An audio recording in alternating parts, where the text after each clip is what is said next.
ഏറ്റവും പ്രിയപ്പെട്ടവരെ, കർത്താവിൻ്റെ കുരിശുമരണത്തിൻ്റെയും ഉത്ഥാനത്തിൻ്റെയും ഓർമ്മയാചരണത്തിലൂടെ നമ്മളെ തന്നെ വിശുദ്ധീകരിച്ചുകൊണ്ടുള്ള ഈ നോമ്പുകാലത്തിൻ്റെ യാത്രകളുടെ ഓരോ ദിവസവും നമ്മൾ പിന്നിടുമ്പോൾ പ്രത്യേകമായിട്ട് ഇന്ന് കർത്താവിൻ്റെ വചനം 1 കൊരിന്തോസ്യർക്ക് എഴുതിയ ലേഖനത്തിൽ 3-ാം അധ്യായം 16-ാമത്തെ വചനം ഇങ്ങനെ പറയുകയാണ്: നിങ്ങൾ ദൈവത്തിൻ്റെ ആലയമാണെന്നും ദൈവാത്മാവ് നിങ്ങളിൽ വസിക്കുന്നുവെന്നും നിങ്ങൾ അറിയുന്നില്ല. ഒരു വലിയൊരു ചോദ്യമാണ്.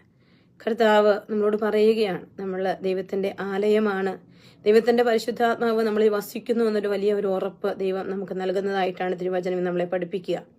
കർത്താവെ, നിന്റെ പരിശുദ്ധാത്മാവിൻ്റെ വലിയ ഇടപെടൽ ഞങ്ങൾക്ക് നൽകണമേ. കർത്താവെ, നിന്റെ പരിശുദ്ധാത്മാവ് ഞങ്ങളെ കൊടുകൊള്ളുന്നുള്ള വലിയ ബോധ്യത്തോടെ ഞങ്ങളുടെ ശരീരവും മനസ്സുമെല്ലാം വിശുദ്ധിയിൽ കാത്തു സൂക്ഷിക്കാൻ കൃപ നൽകണമേ എന്ന് നമുക്ക് പ്രാർത്ഥിക്കാം. ഇന്ന് ഈ കാലഘട്ടത്തിൽ പെട്ടെന്ന് ജീവിതങ്ങൾ പാപങ്ങളിലേക്ക് വീഴുന്നതിൻ്റെ ഒരു പ്രധാനപ്പെട്ട കാര്യം ശരീരത്തിൻ്റെ വിശുദ്ധി നഷ്ടപ്പെടുമ്പോഴാണ്.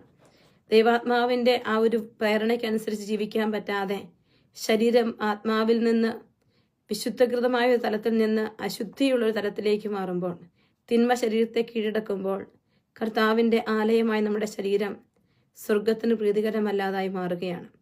അതുകൊണ്ട് നമുക്ക് പ്രാർത്ഥിക്കാം, കർത്താവെ, കൂടുതൽ വിശുദ്ധിയോടെ ശരീരത്തിൻ്റെ വിശുദ്ധി കാത്തു സൂക്ഷിക്കാനുള്ള കൃപ ഞങ്ങൾക്ക് നൽകണമേ. ഞങ്ങളുടെ നോട്ടത്തിലും ഞങ്ങളുടെ പ്രവൃത്തിയിലും എല്ലാം വലിയ വിശുദ്ധി